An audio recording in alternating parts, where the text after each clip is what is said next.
Cando me falou Laura da historia de unha posible intervención nas vosas sesións de arquitectura bioclimática,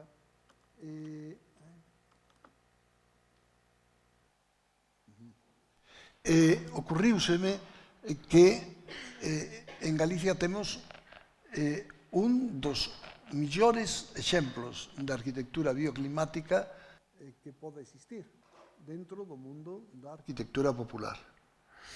E pensei en facer unha intervención sobre a Palloza, sobre como a xente habitou ao longo dos séculos a Palloza, como sigue habitándoa e sigue queréndoa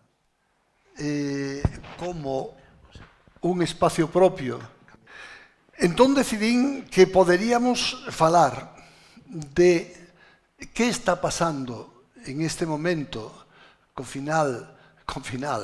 ese final que tanto anuncian e nunca chega, da crisis económica pola que está pasando non Galicia, sino no mundo, pensar como os arquitectos deberíamos centrarnos na racionalidade dos nosos compañeiros de oficio, dos artesanos, e ver como eso podería dar uns resultados óptimos e podería dar lugar a un mundo de sensacións que non somos capaces de percibir. Aí está. Xa vedes que, como querades ler, estades aviados. Ben, pois volo leo eu. Para ninguén é unha novidade que un dos sectores que máis se resinten nunha interminable crisis económica como a que vivimos é o mundo da construcción. Estamos, por tanto, nun bo momento para reflexionar sobre o rol que debería xogar a arquitectura na nosa situación. Vai ser todo igual despois da crise? Algúns, ao menos, esperamos que non sexa así e que esta crise supoña unha oportunidade para replantearnos os nosos valores e buscar un futuro máis sostible e xusto desde unha maior responsabilidade e conciencia social. É hora de retomar aquela fermosa afirmación de Mies van der Rohe, segundo a cal menos é máis. Ante unha situación como a que vivimos, a arquitectura só pode ter sentido se realmente soluciona as necesidades a ela plantexadas, optimizando os recursos existentes para lograr máis calidade de vida con menos custo. Isto é, aínda por riba, por decir, bueno, joder, que non todo facedes mal, que perdichedes hoxe con España baloncesto, pero tendes un arquitecto que se chama Glenn Murcutt que é capaz de facer esta arquitectura bioclimática. Veredes logo, vos avisarei cando a pase, unha imaxe de como eran as casas dos aboríxenes no lugar donde Glenn Murcutt fixo esta casa. E vedes como en función dos ventos, en función das características da climatoloxía en cada momento do ano, esta casa vaise abrindo e pechando, deixando que o microclima creado no seu interior seña óptimo. Como nos mostra Glenn Murcutt, ese debe ser o camiño para facelo.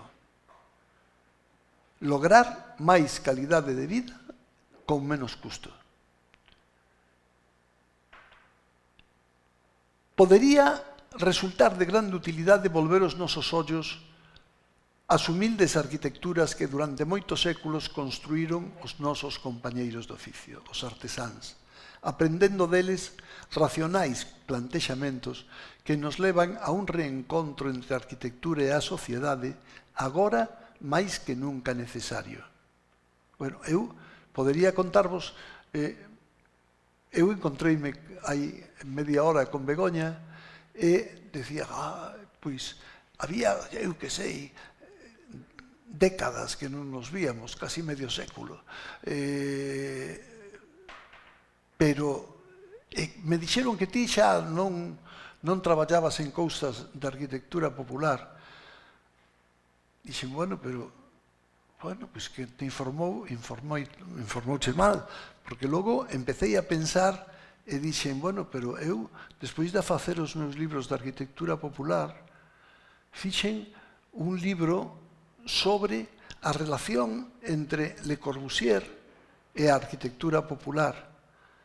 E fixen outro libro que se chamaba Compañeiros de Oficio, no que contaba a relación entre a arquitectura popular e todos os grandes creadores da arquitectura do século XX. Polo tanto, non estaba tan lonxe de esa arquitectura. E sigo pensando que desde unha perspectiva non allea ás novas tecnoloxías, non enemiga de todo o que seña novo, podemos seguir aprendendo moitísimas cousas daquela xente. A arquitectura vernácula, nacida como rigurosa resposta a unhas determinadas imposicións físicas, climatolóxicas e culturais, ben podería convertirse nun atractivo referente conceptual para todos aqueles creadores decididos a ligar a súa actividade nunha desexable aspiración de racionalidade. Para os anónimos constructores da historia do noso medio, a súa obra nunca pretendeu máis que a adecuación de cada contendor ao seu contexto. A adecuación de cada contendor ao seu contexto. Non fixeron máis que dar resposta ás súas necesidades por medio de intelixentes solucións, sempre ligadas á súa limitadísima capacidade tecnolóxica e, por eso, o seu traballo pode aínda hoxe proporcionarnos fundamentais ensinanzas para a nosa actividade. Teríamos que pensar en concretar unha arquitectura destinada ao establecimento dunha relación de igual a igual entre o home e o seu medio. Unha arquitectura baseada nunha respetuosa actitude que nos permita plantexarnos que é o que realmente podemos aprender de ese medio e daqueles constructores anónimos que ao longo da historia o foron modificando, que nos permita ir definindo distintas solucións para uns mesmos ou diversos problemas. Aprender deles para definir unha arquitectura que allea a calquera proposta mimetizante vai envolvernos por completo para facernos sentir como parte do noso medio.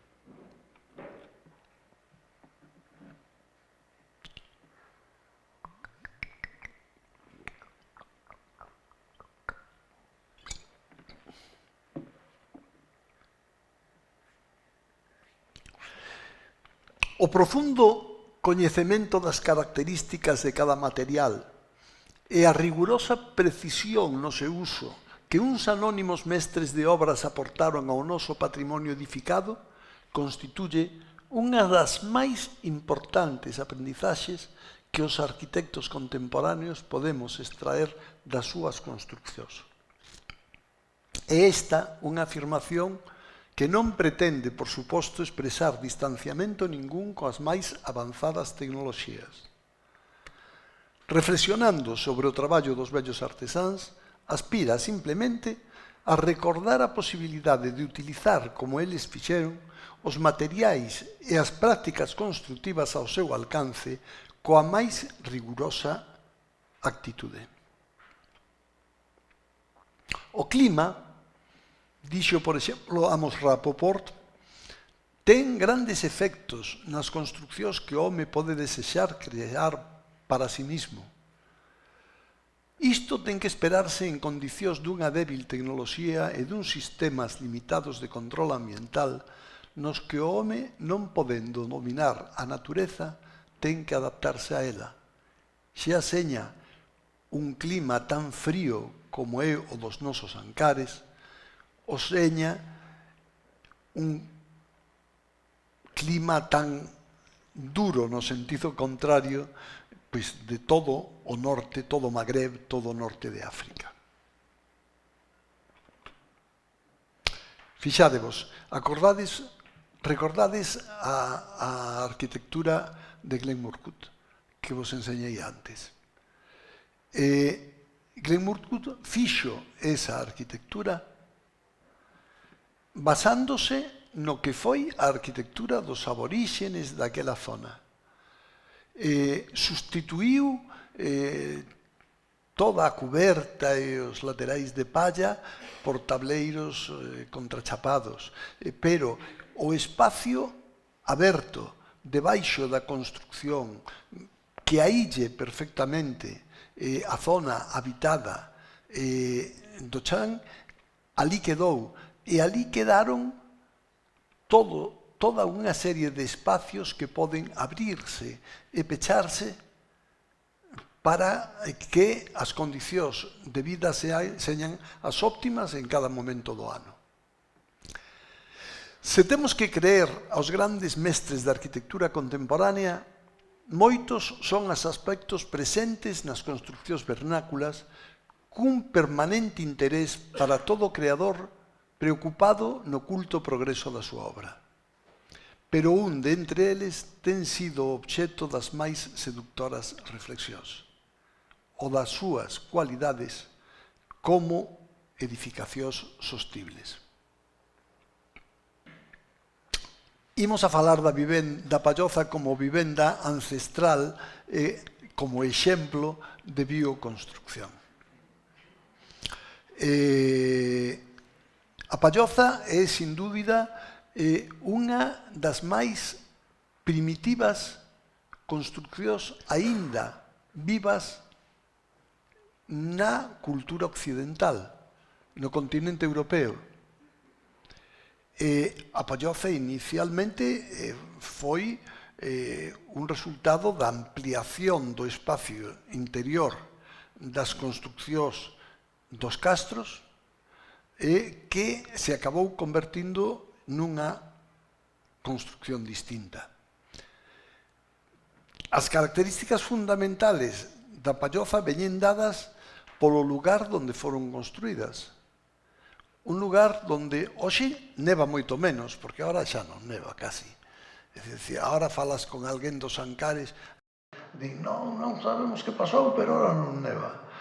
Pero eu recordo que cando Begoña e mais eu empezábamos a andar por Galicia adiante, e a estas aldeas únicamente podíamos chegar subindo por camiños empinadísimos donde ningún vehículo podía acceder.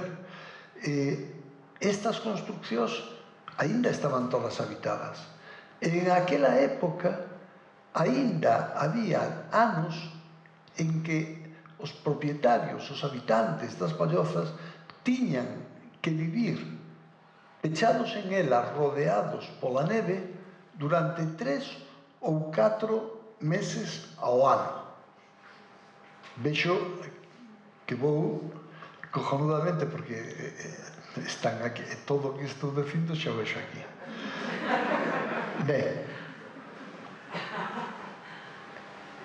Ben, pois, aí tendes unhas pallozas, unhas construccións que aparecen nas ladeiras orientadas ao mediodía, semienterradas na ladeira, de maneira que por unha das súas partes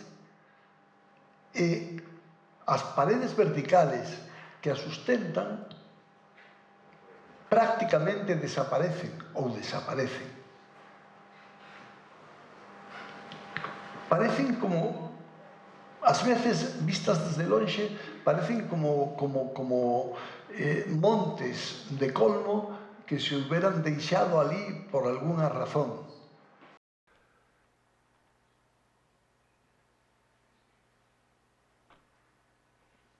Poderíamos seguir falando de que, aínda que na escultura dos castros, como xa dixemos, o seu precedente, foi únicamente utilizada como habitación, co tempo, as pallozas foron transmutándose en esas novas tipoloxías de maiores dimensións. E, ademais deso, nun incomparable exemplo de arquitectura bioclimática. Nela, onde os seus habitantes comenzan a compartir o seu espacio cos animales en aquel momento, servindo ademais como almacén para o alimento do gando durante o inverno, os ancareños aprenderon a aproveitar as súas características para superar as durísimas condicións climatolóxicas do seu emplazamento.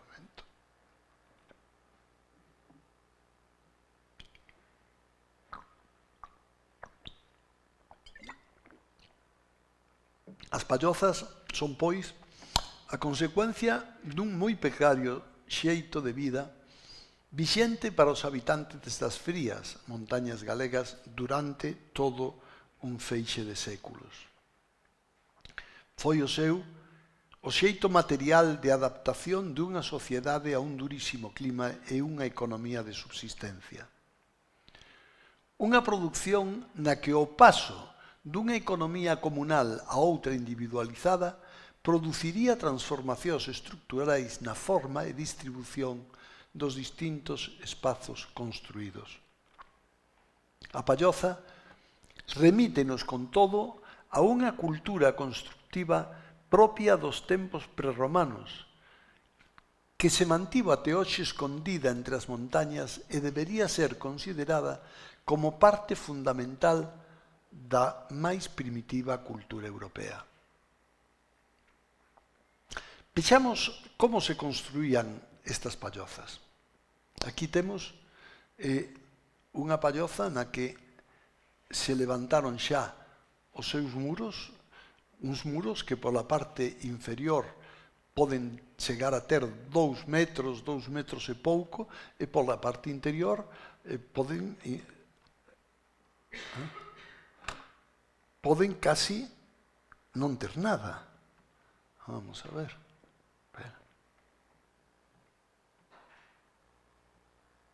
Aí tendes.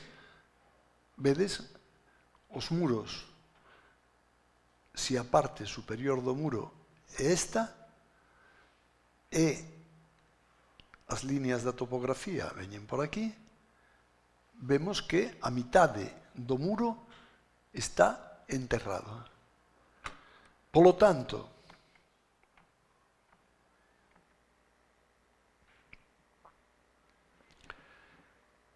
vexamos cales son as peculiaridades desa construcción. Coa chegada da primavera, os ancareños comenzaban a transportar a pedra necesaria para a construcción da súa casa. No seu emprazamento achandábase o que ia a ser o contorno do muro, de entre 7 e 12 metros de diámetro, tendo sempre en conta a súa condición de edificación semienterrada. A construcción da nosa palloza tiñase así iniciado. Logo, os muros iban levantándose, con alturas variables próximas como media aos 2 metros e un grosor aproximado situado entre os 60 e os 130 centímetros. Dúas follas de pedra de considerables dimensións nas súas caras exteriores e o interior recheas de pedras máis pequenas. Uns muros baixos e con poucos oucos, con moi poucos ocos, que propiciaban unha mellor resposta ao clima. A peculiaridade básica da palloza, isto é unha cousa hasta simpática. É obviamente a súa forma. A súa forma é similar ao casco dun barco invertido. Aquí tendes a estrutura dun barco de madeira e vemos que se lle damos a volta e a cubrimos de palla, como na palloza que está na foto superior, estamos favorecendo o posible efecto da construcción frente aos ventos da montaña. Estamos salvándoos como a quilla dun barco salva a unha corrente de auga. Imaginádevos a auga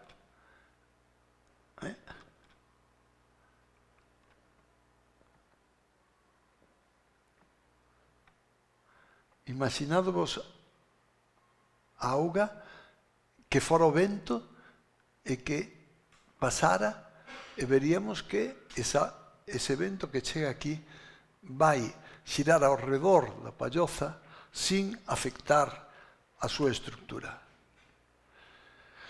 Sobre ese muro apoiábase logo unha estructura de madeira soportada por un ou dous piares empotrados no terreo. Eran os chamados esteos, ou pés de armar, acompañados na súa función polos forcados.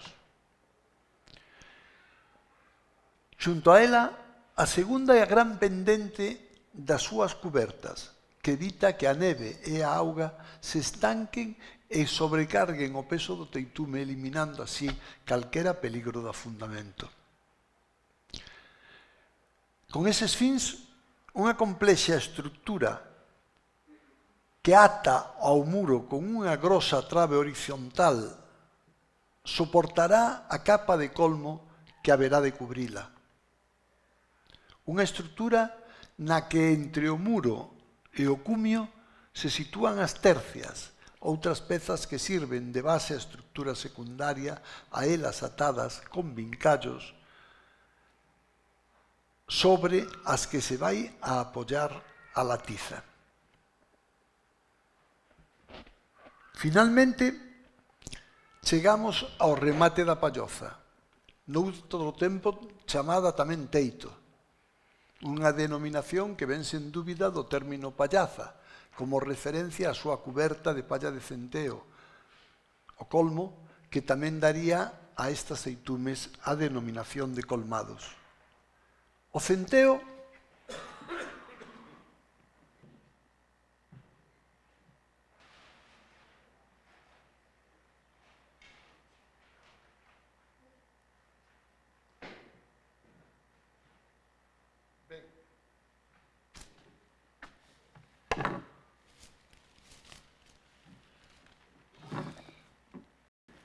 O centeo constitúe un magnífico illante que chega a establecer diferencias de temperatura de ata 30 grados entre o interior e exterior da construcción nos peores momentos. Quen o diría, non? Isto é cando temos toda a tecnoloxía do mundo, cando temos todos os sistemas calefactores do mundo, resulta que isto funciona tan ben como calquera deles.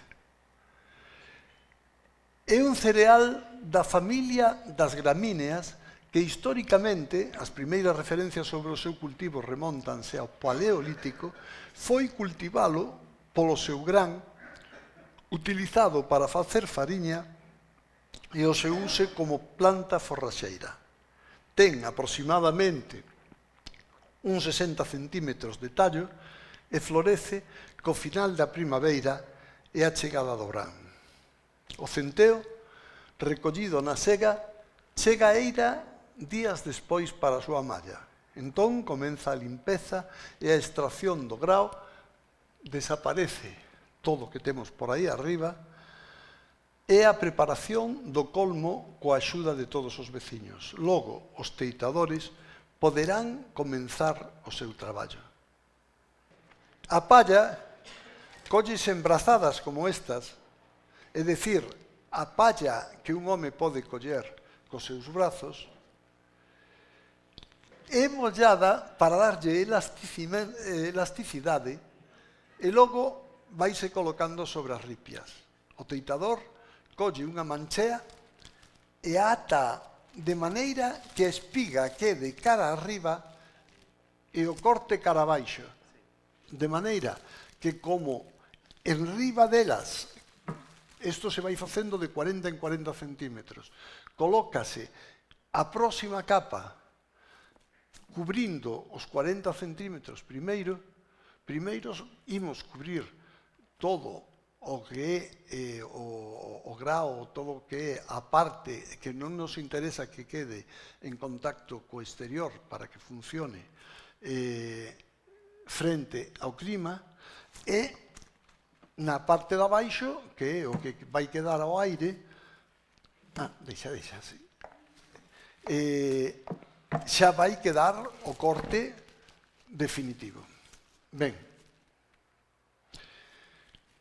sobre a cuberta dunha palloza, que habitualmente conta con uns 40 ou 50 centímetros de grosor, imaginados vos que é un teito que ten estas dimensións.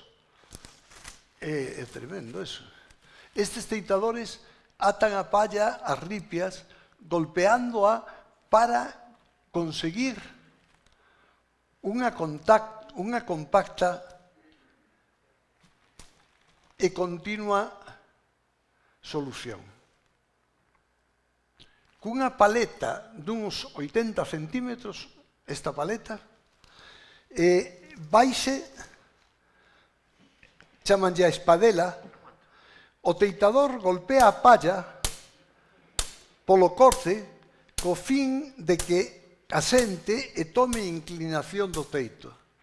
Logo, toma outra brazada, coloca en riba do anterior de xeito que tape os atados e a espiga. E así vai repetindo o traballo, facendo andadas duns 40 centímetros, como vos dixen, de ancho, e o mismo grosor. E todo atado con vincallos.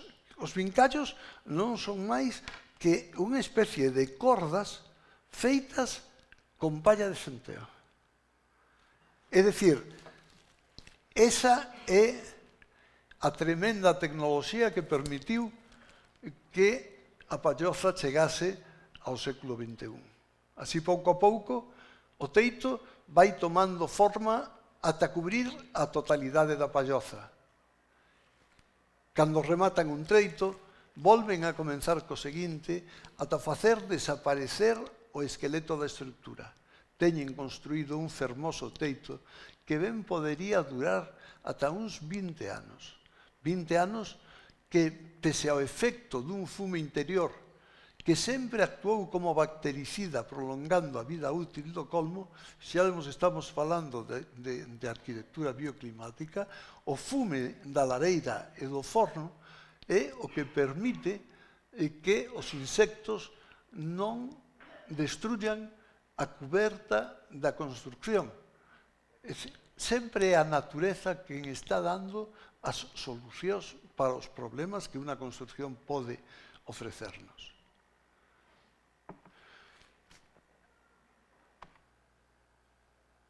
Os teitadores eran, por tanto, os que remataban a construcción, aínda que agora o seu traballo está a punto de desaparecer.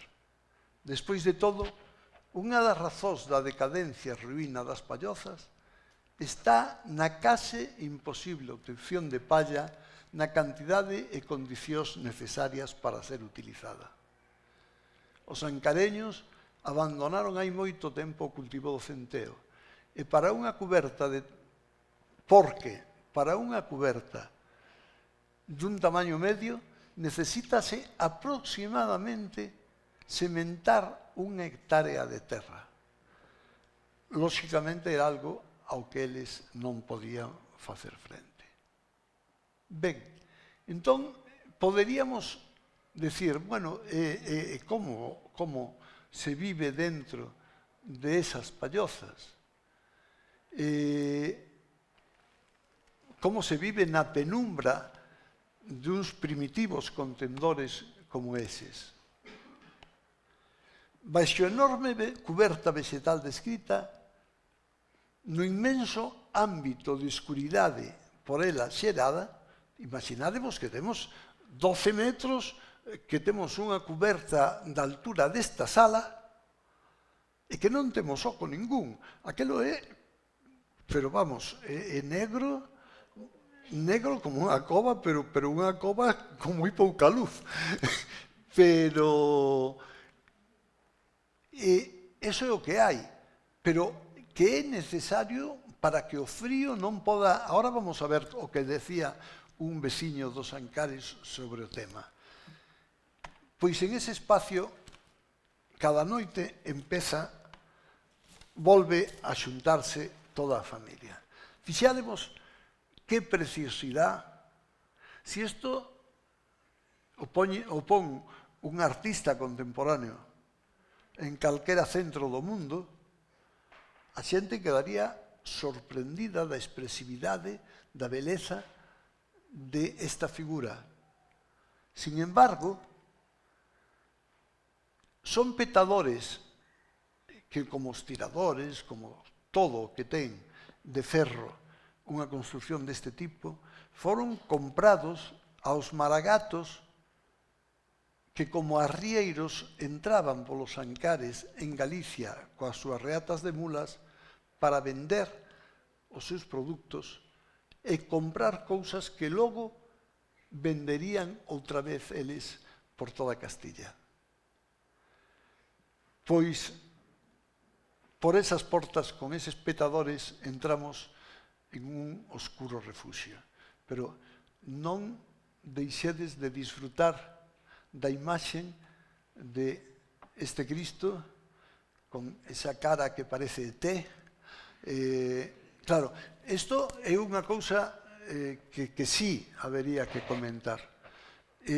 Esta foto foi sacada aí 35 anos, máis ou menos. En este momento, en toda a maragatería, eu vou mañán ali a volver a facer un repaso a ver que é o que queda de todo aquilo. É posible que non poda ser encontrada ninguna. Polo tanto, estamos destruindo a nosa cultura con unha falta de sensibilidade absoluta. Vos decía, dentro, que o que temos? Temos un único e grande espazo, casi sin outro oco que esa porta onde está o petador, dividido ese espacio en 3 ámbitos diferenciados. Un, fundamentalmente ocupado pola familia, chamase o astrago. Outro, utilizado para estabular o gando e guardar os útiles de labranza e a estravariza. E un terceiro, situado sobre a estravariza, é onde se garda o forraxe, é a barra. Ao astrago accédese pola porta principal e case sempre conta cunha segunda porta no seu outro extremo. Podemos velo aquí. Vamos a ver. Aquí está. Se temos aquí unha porta, temos aí o astrago e xusto enfrente temos a outra porta. Unha porta principal onde os vellos e os nenos pasan as horas facendo traballos artesáns ao tempo que chismorrean cos seus veciños.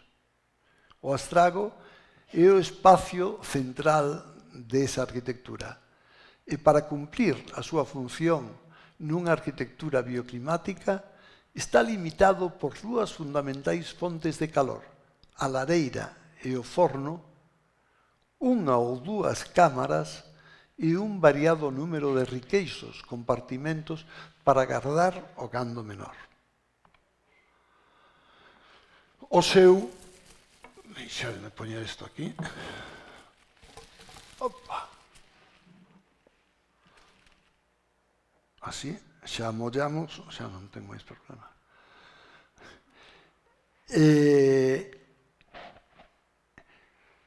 O corazón da palloza está no lar, polo común situado baixo o cume do teito, rodeado de escanos, polo xeral 3, bancos e tallos nos que se acomodan os seus moradores.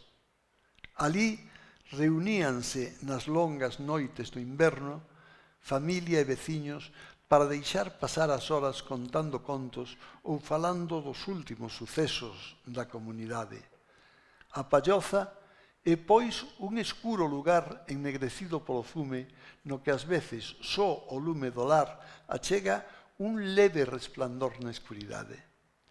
Xunto ao lar, contábame un vello de Piornedo, eu e o resto dos meus irmáns deitábamonos todos nun cuarto cunha moi pequena ventaxa en cristal, pechada con un poxigo de madeira, unha ventá que no tempo da neve taponábamos con fachucos de palla que a pechaban dun xeito impenetrable. Nalgúns casos, ademais, as pallozas contiñan unha especie de grandes canxós interiores chamados alcobas, tamén utilizados como dormitorios, que moitas veces non tiñan unhas dimensións superiores ás dunha cama. Era como dormir en un armario.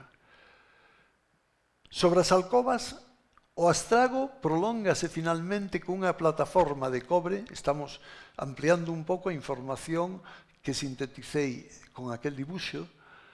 Unha plataforma que cobre a estravariza, habitualmente utilizada para guardar a erva coa que alimentar o gando durante o inverno e nos meses do verán como área na que durme parte da familia. Baixo ela, baixo esa barra, o espazo utilizado para estabilizar, bebo por aquí.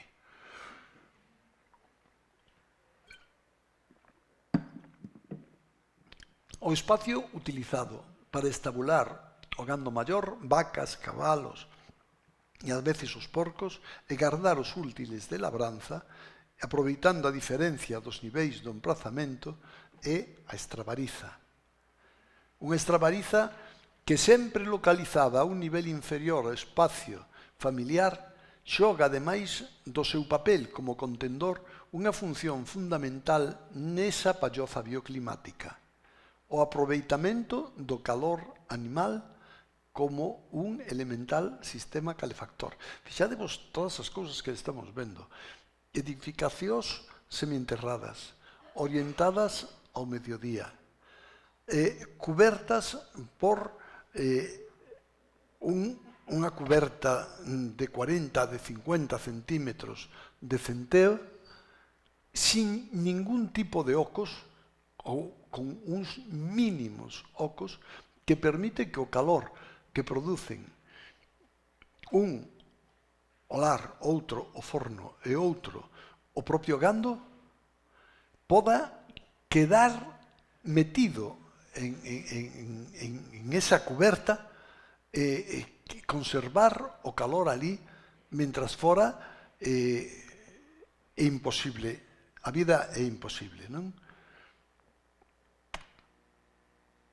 Cabe finalmente sinalar que baixo a voluminosa cuberta que caracteriza a palloza, ademais da temperatura proporcionada polo lume do lar e do forno, a calor metabólica achegada polos animales, pensade que a masa dunha vaca de 600 kilos emite 412 vatios, constituíu certamente un factor determinante no mantemento dunha temperatura interior que, como xa vimos, nos peores momentos do ano podía chegar a diferencias de máis de 20 grados co exterior.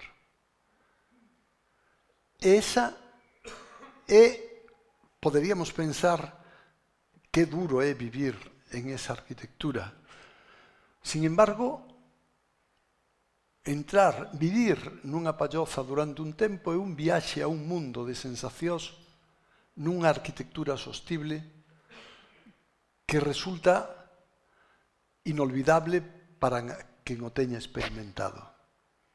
Cal é, por tanto, o universo de poéticas percepcións experimentables no interior dunha desas pallozas? Na alba, cando a luz comeza a asomarse tras os cumes dos ancares, cando a néboa que cobre os silenciosos bosques comeza a despexarse convertíndose nun mar de algodón que parece estenderse en busca do Atlántico, os nacentes sons do día rompen a nosa sensación de ter podido escoitar o silencio.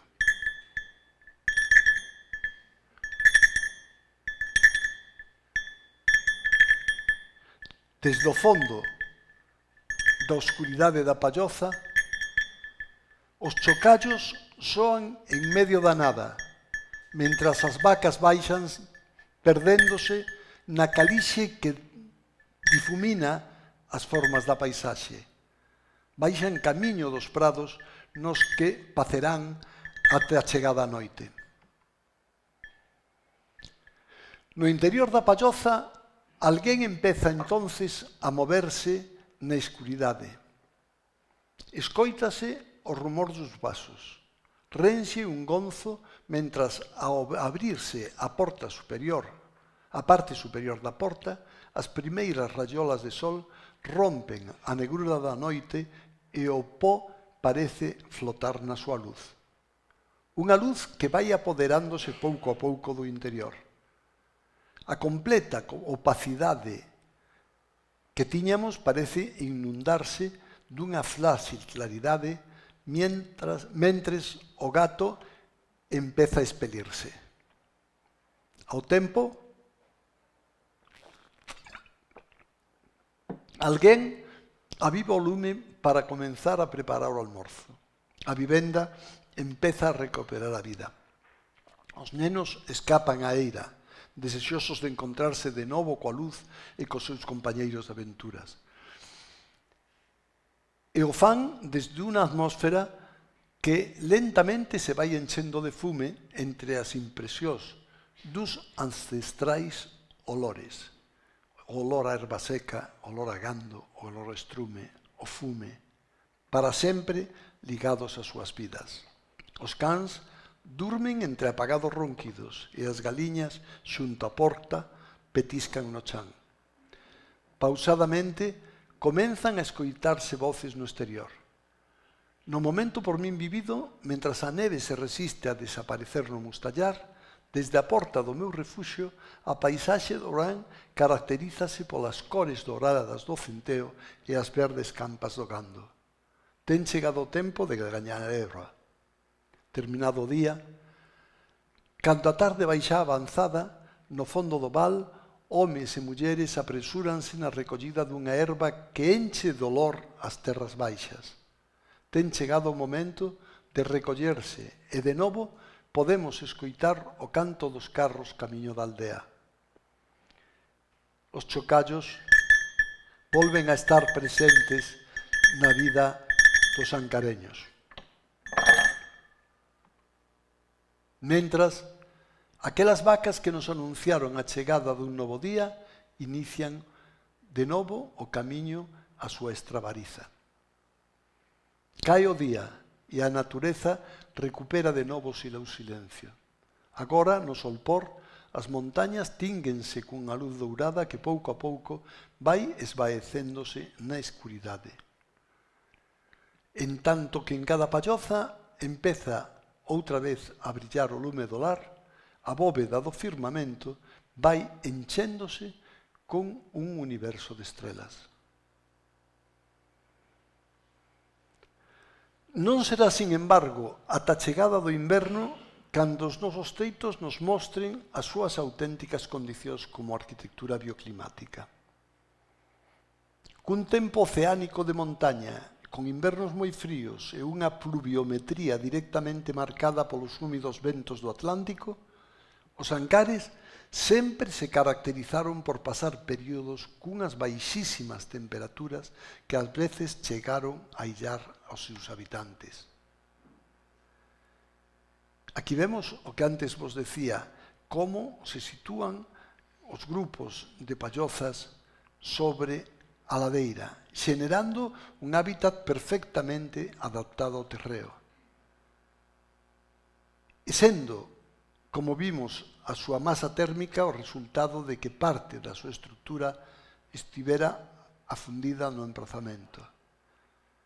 As súas agrupacións encóntranse estructuradas en conxuntos compactos, orientados aos eixos principales de cada teito coa dirección dos ventos dominantes para protexer para protexerse das condicións climáticas dun medio no que a chuvia e a neve oscilan entre volúmenes de 1.400 e 1.800 milímetros e o vento alcanza velocidades superiores aos 8 metros por segundo.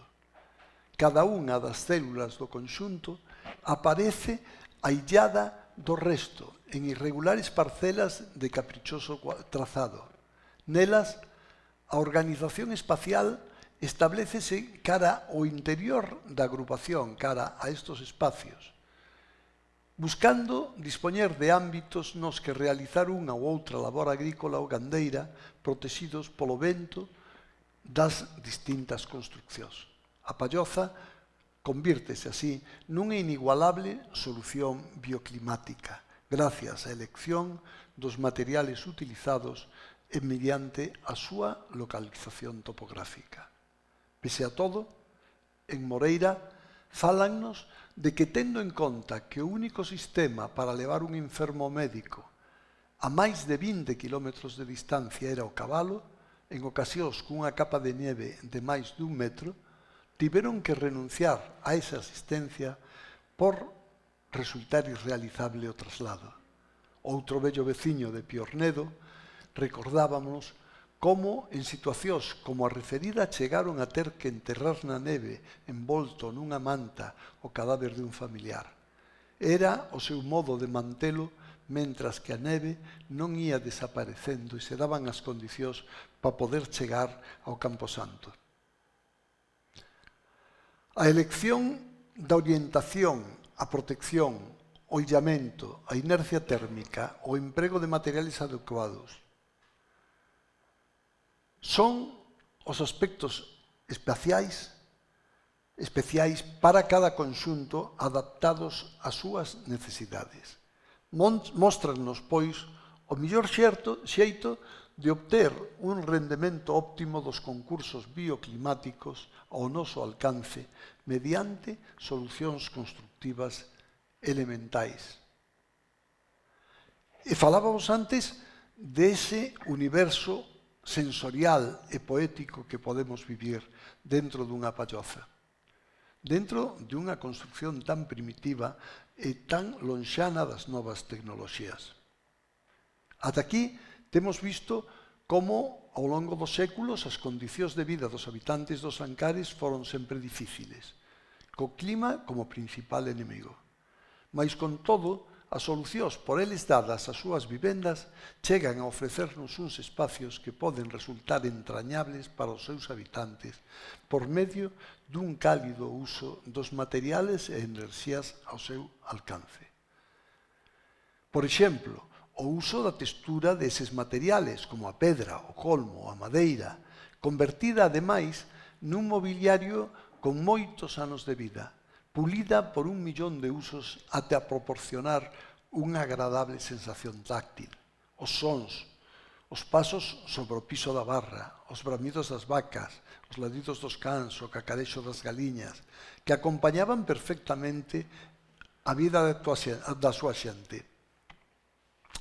Os seus olores, o fume, o estrume, ou unhas sabores sempre ligadas á alimentación básica dos ancareños, como o caldo ou o pan de centeo, que se convertiron en un inolvidable recordo.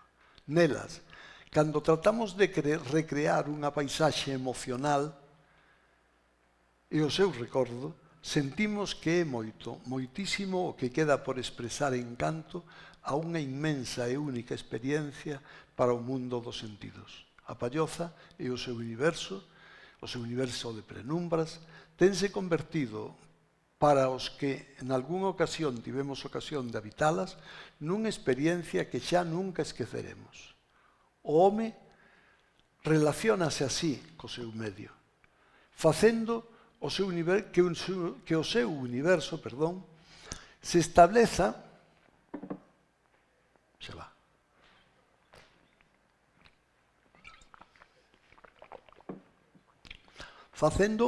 que o seu universo se estableza en función da relación existente entre os espacios exteriores e interiores nos que se desenvolve a súa vida. Por iso, non deberíamos deixar de interesarnos pola necesidade dunha arquitectura sustentable, tamén coñecida como ecoarquitectura, da que podemos extraer fundamentales ensinanzas con referencia á súa espontánea racionalidade. A arquitectura, escribiu William Morris, abarca a consideración de todo o ambiente físico que rodea a vida humana. Non podemos sustraernos a ela mentras formemos parte da civilización, porque a arquitectura é o conxunto de cambios producidos polo home na superficie terrestre con o obxecto de satisfacer as súas necesidades. Coa definición de cada nova arquitectura, deberíamos, polo tanto, plantexarnos o noso papel na máis racional definición do noso medio, de xeito que poidamos propoñernos a posibilidade de superar os posibles conflictos bioclimáticos presentes entre o desenvolvemento da nosa sociedade e ese medio. A palloza non deixa, no noso caso, de ser un óptimo exemplo. E nada máis.